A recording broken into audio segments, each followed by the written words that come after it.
আজি দতমা পৰিৱৰ্তনৰ এটা ফুড ৰেলী UPPL দলৰ পৰা ৰাজু নাৰ্জাৰীৰ সপক্ষে ইয়াৰ পৰা ওলাব মইনাগুৰিৰ পৰা 100 দিনৰ 100 কিলোমিটাৰ 5 দিনীয়া যাত্ৰা। ইয়াৰ দ্বাৰা দতমাত এটা আধুনিক পৰিৱৰ্তন আনিবৰ কাৰণে প্ৰচেষ্টা চলাব। ৰাইজৰ লগত ৰাইজৰ সমস্যাবিলাকক আমি জানিবলৈ চেষ্টা কৰিম, ৰাইজৰ লগত আমি কথা পাতিম। এই ফুড ৰেলীৰ দ্বাৰা মানুহৰ মাজত এটা জাগৰণ, দতমা পৰিৱৰ্তনৰ প্ৰয়োজন হ'ব। দতমা সমষ্টিটো one of the best constituency হ'ব লাগে অসমৰ ভিতৰতে, আৰু ইমান প্ৰগ্ৰেছিভ এটা সমষ্টি হ'ব লাগে ভাৰতবৰ্ষৰ ভিতৰতে, কাৰণ বডোফা উপেন্দ্ৰনাথ ব্ৰহ্ম ইয়াতে জন্ম হৈছিল, ইয়াতে মৃত্যু হৈছে, তাৰ স্মৃতি যিটো চব ইয়াতে আছে। আৰু বডোফাৰ নামত দিল্লী আজি প্ৰতিমূৰ্তি স্থাপন কৰা হ'ল, ৰাস্তাৰ নাম দিয়া হ'ল।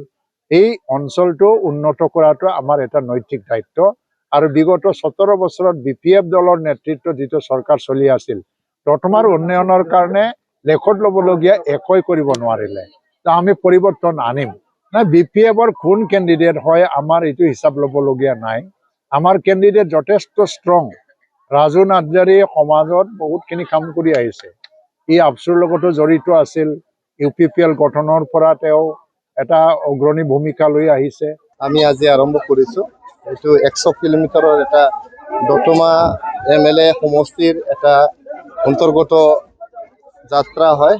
আৰু এই দতমা পৰিৱৰ্তন যাত্ৰাৰ দ্বাৰা দি আমি আমাৰ বড়োলেণ্ড অঞ্চলত চিৰস্থায়ী স্থাপন কৰাৰ কাৰণে আমাৰ বড়োলেণ্ড অঞ্চলত জাতি জনগোষ্ঠীৰ মাজত সমন্বয়ৰ যি এনাজৰীডাল এইটো আকৌ আনিবলৈ আৰু আমাৰ বড়োলেণ্ড অঞ্চলৰ সুৰক্ষিত ভৱিষ্যতৰ কাৰণে আৰু আমাৰ অঞ্চলৰ উন্নয়নটো ত্বৰান্বিত কৰাৰ কাৰণে এই যাত্ৰাটো হয়।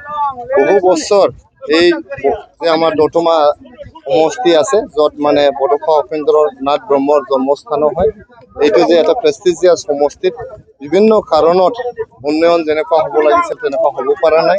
জাতি জনগোষ্ঠীৰ মাজত এটা ভেদাভেদ সৃষ্টি হৈছিল। আমি 2020 চনৰ পৰা 2025 চনলৈকে যি আমাৰ UPPLৰ চৰকাৰ হৈছিল প্ৰমোদ বড়ো ডাঙৰীয়াৰ নেতৃত্বত, এই চৰকাৰে আমাৰ অঞ্চলত শান্তি স্থাপন কৰিছিল, জাতি জনগোষ্ঠীৰ মাজত মৰম স্নেহ ঘূৰাই আনিছিলে। কিন্তু কিবা কাৰণত 2025 চনত আমাৰ UPPL চৰকাৰ নোহোৱাৰ পিছত আপোনালোকে দেখা পাইছে বড়োলেণ্ড অঞ্চলত আকৌ গোষ্ঠীগত সংঘৰ্ষ আৰম্ভ হৈছে। ইয়াতে ৰিলিফ কেম্পত থাকিবলৈ বাধ্য কৰা হৈছে মানুহক, আৰু নিৰীহ মানুহৰ মৃত্যু হৈছে আৰু ইণ্টাৰনেট কৰ্তন হৈছে। আপোনালোকে দেখিছে ৰেলৱে ট্ৰেকত মাওইষ্টৰ বোমা বিস্ফোৰণ হৈছে। তেনেকুৱা বহুত এটা অশান্তিময় পৰিৱেশ আমি কোকৰাঝাৰ টাউনত মছজিদ আক্ৰমণ কৰাও দেখা পালোঁ। তো তেনেকুৱা বহুত অশান্তিময় পৰিৱেশ আমি সৃষ্টি হোৱা দেখা পাইছোঁ আমাৰ UPPL চৰকাৰ নোহোৱাৰ পিছত।